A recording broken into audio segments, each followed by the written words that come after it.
U.S. military strength has improved but is insufficient for a major war with China without further funding, according to a new report from the Heritage Foundation.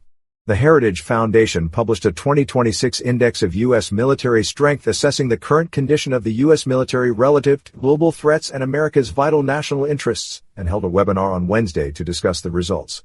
The biggest concerns, Heritage says, are munitions shortage and defense funding is not enough to increase production and sustain war efforts if long-term war breaks out. We are in desperate need of more hardware and firepower, U.S. Senator Jim Banks, Republican Indiana, said. This is unacceptable and demands radical and urgent change. That's exactly why the index is important and what it's calling for.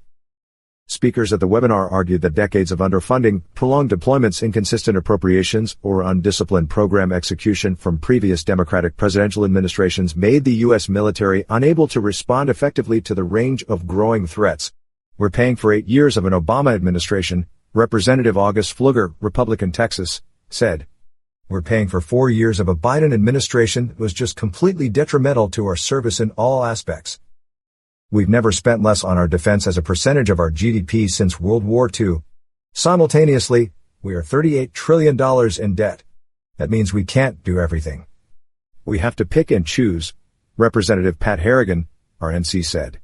President Donald Trump's efforts to strengthen the U.S. military, with $150 billion in military investments and a proposed $1.5 trillion defense budget goal, were credited as helpful but insufficient for long-term success, according to the index. However, the congressional speakers at the webinar held the U.S. military strength in high regard. President Trump has done a phenomenal job in executing peace through strength, and it was the absolute right call, Representative Matt Van Epps, Republican Tennessee, said. The President and Secretary are doing the exact right thing to focus on our war fight, and we're seeing that now. President Trump has demonstrated in Venezuela and now in Iran, and will come to the support and assistance of our partners and allies. And that becomes a little bit clearer in circumstances like these, and neither Russia or China are willing or able to do either, Robert Greenway, director of the Allison Center for National Security, said.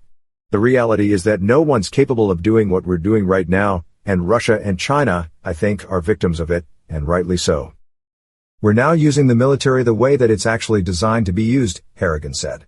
As we continue to pick off China's and Russia's allies around the world, they're going to find themselves very isolated and with significantly limited options on how to move forward, because they cannot defeat a 50-nation ally base from the West.